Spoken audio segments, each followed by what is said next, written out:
சோடங்கர் பேசுகிறாருன்னா ராகுல் சொல்லாமலாம் அவர் பேச மாட்டார். இப்படி போகிற நேரத்தில் தான் இவர்கள் 2வது அடியும் ராகுல்கிட்ட அனுப்புகிறாங்க. கார்கேக்கு பொறுப்பை கொடுத்துட்டு ராகுலை நவுத்தி விட்டாங்க. ரூட் கிளியரா? காங்கிரஸ் நான் சரி போப்பான்னு கிளம்பிடுச்சு. விடுதலை சிறுத்தைகள் 10 கேட்குறாங்க. அந்த அளவுக்கு அவர்கள் வலு இருக்கிறதா அப்படின்னா சரி விடுதலை சிறுத்தைகள் கிளம்பிட்டாங்க. சிபிஎம் 10 கேட்குறாங்க. வலு இருக்கிறதா அப்படின்னு சிபிஎம் கிளம்பிட்டாங்க. இவர் தனியாக நின்று 234 தொகுதியில் இவருக்கு வலு இருக்கா திமுகக்கு?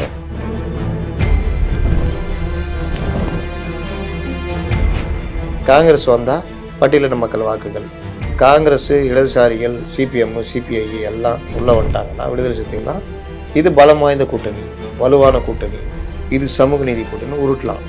அப்படி உருட்டினா அதனால ஒரு 10% ஓட்டு கிடைக்கும். 31 தொகுதி, 28 தொகுதி அவங்க சொல்கிறாங்க. 2 ராஜ்யசபா இப்போ 1, 28 சாத ஒரிஜின் எது முழுசும் சென்னையில் அவர் வீட்டில் இருந்தார். அப்புறம் எங்கள் ஹைதராபாத்துக்கு போகிறோம். டபுள் ஆக்ஷனாக வெளியில் வந்து செல்வ பெருந்தகை வந்து உருட்டுறாப்புல.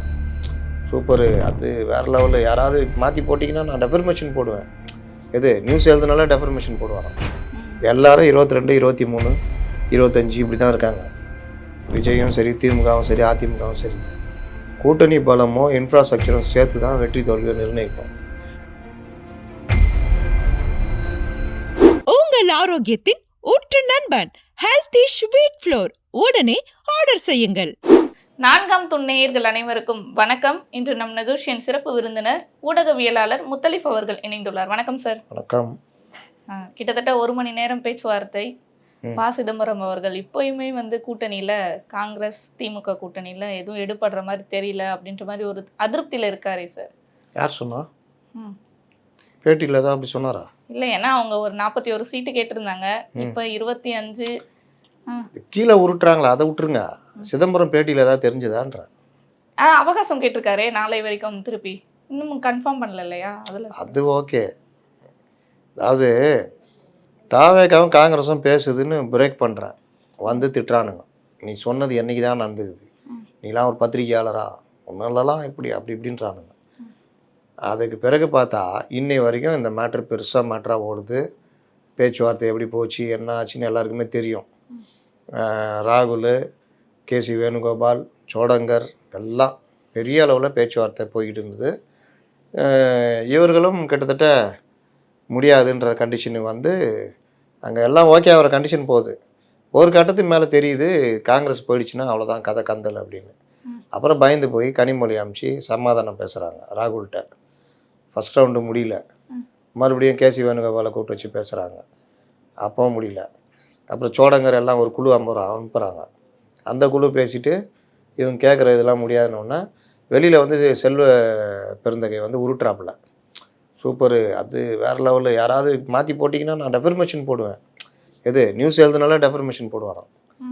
அப்படி இப்படின்ற மாதிரிலாம் பேசினார். ஒன்றும் வேலைக்கு ஆகலை. அதுக்கு பிறகு நீங்கள் பார்த்தீங்கன்னா இது சோடங்கர் அங்கே போயிட்டு நாங்கள் வந்து அதிக சீட்டு கொடுத்தா தான் எவ்வளோ சீட்டாக அதை பொறுத்தா அப்படின்னு அவர் உறுதியாக இருந்தார்.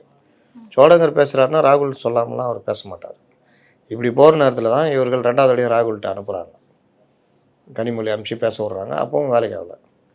லாஸ்ட்டில் யாரை பிடிக்கிறது? அத்தா பரமேஸ்வரி, தாயே ராஜமாதா அப்படின்ட்டு நேராக அன்னை சோனியா போய் பிடிக்கிறாங்க. அதை பிடிச்சி சிதம்பரம் வச்சு தான் பேசியிருப்பாங்க. அவருக்கும் பிரச்சனை இருக்குதுல்ல, 28 எம்பி ரினியூவல் ஆகணும்ல. அவர் பேசி கீசி அவங்க வந்து டக்குன்னு ராகுல் இருந்தால் தானே பிரச்சனை அப்படின்ட்டு ஒரு பேச்சுவார்த்தை குழு போட்டு கார்கேக்கு பொறுப்பை கொடுத்துட்டு ராகுலை நவுத்தி விட்டாங்க. ரூட் கிளியரா? கார்கே வந்து ஓகே என்ன வேணால் அடிமை சாசனம் எழுதி தரேன்னு இங்கே வந்து உடனே சந்தோஷமாக சிதம்பரம் வந்து பர்மிஷன் வாங்கிட்டு நேராக இன்றைக்கி சிஎம்மை பார்த்து 31 தொகுதி, 28 தொகுதி அவங்க சொல்கிறாங்க. 3 தொகுதி பேச்சுவார்த்தை. அது நாளைக்கு முடிஞ்சிடும்.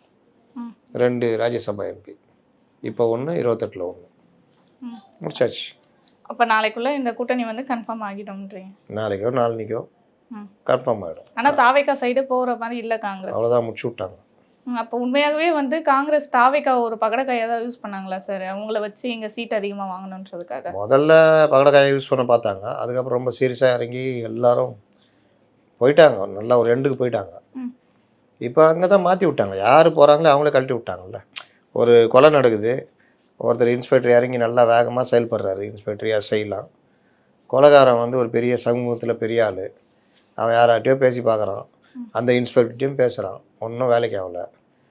அதுக்கு மேலே இருக்க டெப்டி கமிஷனர் இவங்கள்ட்ட பேசுகிறான், வேலைக்கு ஆகல. கடைசியில் பார்க்குறான், இவ்வளோடா பண்ணுறீங்க, நேராக டிஜிபிகிட்டே பேசிடுறான். டிஜிபி கீழே இருக்கிற கமிஷனரை கூப்பிட்டு இந்த கேஸை வேறு ஒரு இன்ஸ்பெக்டர் போட்டு ஹேண்டில் பண்ணுங்கன்றாங்க. வேறு ஒரு இன்ஸ்பெக்டர் போட்டுறாங்க. இப்போ இந்த இன்ஸ்பெக்டர் என்ன பண்ண முடியும்? வேறு ஒரு இன்ஸ்பெக்டர் வந்து கொலையே நடக்கலை, அவனே கத்தி வச்சு குத்தி செத்துட்டான், போதுமா போன்னு கேஸை முடிச்சிட்டாப்புல. அவ்வளோதான். அந்த இன்னொரு இன்ஸ்பெக்டர் தான் கார்கே, முன்னாடி இருந்த இன்ஸ்பெக்டர் தான் ராகுல், மாற்றி விட்ட டிஜிபி தான் சோனியா காந்தி. அவ்வளோதான். ஆனால் இதற்கிடையில் ஹைதராபாத்தில் ராகுல் காந்தி அவர்களும் ஆதவர்ஜுன் அவர்களும் ரகசிய சந்திப்பு நடத்தினாங்க, கூட்டணி பற்றி பேசுனாங்கன்ற பல பேச்சுக்கள் வந்துட்டு இருந்துச்சு. நான் தான் சொன்னேன்ல, இந்த உருட்டுறவுனில் வச்சுக்கிட்டு எதுவுமே முடிவு பண்ணாதீங்க. நேற்று ஆதவர்ஜுன் நேற்று முழுசும் சென்னையில் அவர் வீட்டில் இருந்தார். அப்புறம் எங்கே ஹைதராபாத்துக்கு போகிறேன்? டபுள் ஆக்ஷனாக அவர், இங்கே ஒரு ஆதவர்ஜுனா அங்கே ஒரு ஆதவர்ஜுனான்னு. அப்போ இவனுங்க என்ன செய்தி போடுறானுங்க சொல்லுங்கள்? செய்தி போடணுன்னா செக் பண்ணணுமா வேணாவா? குறைந்தபட்சம் அவர் வீட்டில் இருக்காரா, ஆஃபீஸில் இருக்காரா, இல்லை அந்த தாவேகா சம்மந்தப்பட்ட யார்ட்டையா கேட்டால் இல்லைங்க இங்கே தாங்க இருக்காரு அப்படின்னு சொல்லிட்டு போகிறாங்க. அதை கேட்குறது இல்லை. இன்னொன்று ஏர்போர்ட்டில் செக் பண்ணலாம். ஏர்போர்ட் ரிப்போர்ட்டு கேட்டால் அது லிஸ்ட்டு வந்துடும். இந்த ஃப்ளைட்டில் கிளம்பி போயிருக்காரு, யார் யார் போகிறாங்கன்னு லிஸ்ட்டு வந்துடும். அதை செக் பண்ணலாம். எதையுமே செக் பண்ணதில்லை. யாராவது ஒருத்தர் போட்டாங்கன்னா அதுலேருந்து எல்லாரும் ஓடுறது. அப்படியா கேட்டால் இவங்களாம் பத்திரிகையாளர், இவங்களாம் இது என்ன சொல்லுவீங்க? நேற்று ஃபுல்லாக ஆதவர்ஜுனா போயஸ் கார்டனில் இருக்கிற அவர் வீட்டில் இருந்தார், போதுமா? ஆனால் அந்த சந்திப்பு இப்போ நடக்கவே இல்லை, அதெல்லாம் ஒரு வதந்தியாகவே போய் இல்லை சந்திப்பு நடந்தது. வேற ஒரு ஆதவர்ஜுனா அங்கே சந்திச்சார். புரியுது சார். இப்போ புரியுதா? புரிஞ்சிச்சுல? சரி. இப்போ காங்கிரஸ் திமுக கூட்டணி வந்து வலுவாகி இருக்கு, உறுதியாகி இருக்குன்னே சொல்லலாம், பல குழப்பத்துக்கு நடுவில். இப்போ காங்கிரஸ் வந்து 28 சீட்டுக்கு வந்து திமுக பேசியிருக்காங்க. இதனை அடுத்து இப்போ கூட்டணி கட்சியான விசிகாவும் வந்து எனக்கு இரட்டை இலக்கில் தொகுதி பங்கீடு வேணும்ன்ற மாதிரி பேச்சுவார்த்தை நடத்திட்டு இருக்காரு. இரட்டை இலக்கில் தர வாய்ப்பு இருக்கா விசிகாவுக்கு? காங்கிரஸு கூடுதல் சீட்டு கேட்டாங்க, அந்த பிரச்சனை இருக்குது. இதை ஓச்சி முடித்த உடனே அடுத்த ரவுண்டு இவங்க எல்லாம் வருவாங்க. சிபிஎம், சிபிஐ, விடுதலை சிறுத்தைகள் எல்லாம் வருவாங்க. இவங்களுக்கு காங்கிரஸே சரி பண்ணிட்டோம்ல, பார்த்துக்கலாம் அப்படின்ட்டு எல்லாருக்கும் 5 சீட்டு அப்படி இப்படின்னு ஆரம்பித்து சீட்டு அதே சீட்டில் இருக்க வைக்கிறதுக்கு பார்ப்பாங்க. அப்படி இருக்கல வச்சுக்கோங்க, இருக்க வைக்கிறதுக்கு என்னென்ன வேலையோ அதெல்லாம் பண்ணுவாங்க. சீட்டு எண்ணிக்கை ஏற்றாமல் ஆனால் சம்மதிக்க வைக்கிற வேலையை பண்ணுவாங்க. அது எப்படி சார் சீட்டு எண்ணிக்கை ஏற்றாம? அது அவங்களுக்கு தெரியும் அந்த வித்தை. உங்களுக்கு சொல்லி கொடுத்தா நீங்கள் முக ஸ்டாலின் இடத்துக்கு போயிடுவீங்களா? நல்லா இருக்குது, ஏன்ட்ட வந்து கேட்குறீங்க? சாம பேத தான தண்டம் மாதிரி அவங்களுக்கு தெரியும். முன்னெல்லாம் கட்சி தலைவர்கள் கட்சியுடைய கொள்கை எங்கள் கட்சி தான் நினைக்குது, 10 சீட்டு இல்லைன்னா விடுங்க நாங்கள் போகிறோம் அப்படின்வாங்க. இப்போல்லாம் அதெல்லாம் கிடையாது. வா பங்கு பேசலாம், 5 சீட்டு இல்லை 6 சீட்டு மீதி பார்த்துக்கலாம் வா அப்படின்ட்டு அது என்னவோ அது பண்ணிக்குவாங்க. இவரும் போயிட்டு நானும் எவ்வளோ பேசி பார்த்தேன், இன்றைய தினம் பாசிச சக்திகள் ஆட்டம் போடுகின்றன, சனாதன சக்திகளை வீழ்த்தப்பட வேண்டும், இந்த ஆர்எஸ்எஸ் வலதுசாரி கும்பல்களை வீழ்த்த வேண்டும் என்றால் நம் லட்சியம் நாம் வந்து ஒன்றாக செயல்படுவதுதான் நல்லது. இதில் எண்ணிக்கை பார்த்தால் நாம் அவர் வெல்ல முடியாது. ஆகவே எண்ணிக்கை என்பது முக்கியமல்ல, எதிரிகள் தான் முக்கியம். ஆகவே ஆர்எஸ்எஸ் சனாதன சக்திகள் பாசிச பாஜக வீழ்த்தப்பட வேண்டும் என்றால் நாங்கள் அடிமையாக 5 சீட்டுக்கு போகிறோம் அப்படின்ட்டு விட்டுருவாங்க.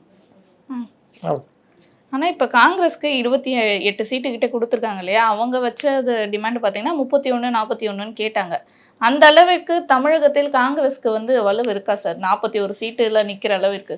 யாருக்குமே கிடையாதுங்க. இப்போ காங்கிரஸ் நான் சரி போப்பான்னு கிளம்பிச்சு, விடுதலை சிறுத்தைகள் 10 கேட்குறாங்க, அந்த அளவுக்கு அவர்கள் வலு இருக்கிறதா அப்படின்னா சரி விடுதலை சிறுத்தைகள் கிளம்பிட்டாங்க. சிபிஎம் 10 கேட்குறாங்க, வலு இருக்கிறதா அப்படின்னு சிபிஎம் கிளம்பிட்டாங்க. இவர் தனியாக நின்று 234 தொகுதியில் இவருக்கு வலு இருக்கா? திமுகக்கு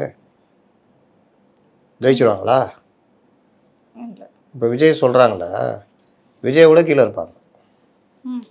ஒவ்வொரு தொகுதியிலும் 40,000 50,000 ஓட்டு வாங்குற அளவுக்கு திமுக இருக்கும். என்ன ஒன்று, இன்ஃப்ராஸ்ட்ரக்சர் ஸ்ட்ராங்காக இருக்கும், பண வசதி இருக்கும், ரவுடிசம் பண்ண முடியும், அரசு இயந்திரம் கையில் இருக்குது. இந்த மாதிரிலாம் அவங்களுக்கு ஒரு இது.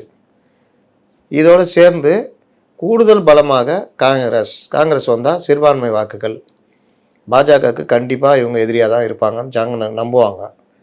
காங்கிரஸ் வந்தால் பட்டியலின மக்கள் வாக்குகள் காங்கிரஸ், இடதுசாரிகள், சிபிஎம், சிபிஐ எல்லாம் உள்ளே வந்துட்டாங்கன்னா, விடுதலை சிறுத்தைகள்லாம் இது பலம் வாய்ந்த கூட்டணி, இது வந்து வலுவான கூட்டணி, இது சமூக நீதி கூட்டணி உருட்டலாம்.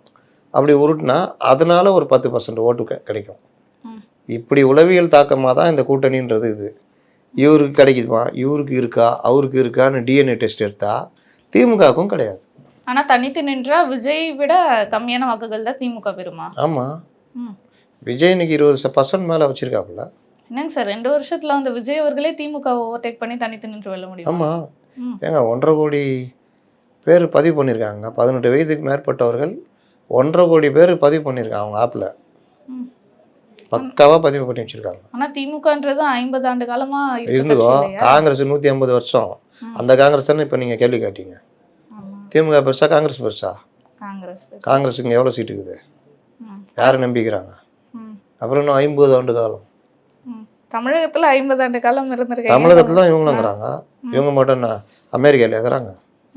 காங்கிரஸும் தமிழகத்துல தான் இருக்குது. காமராஜர் யார்? அமெரிக்கரா? Donald Trump சொந்தக்காரா?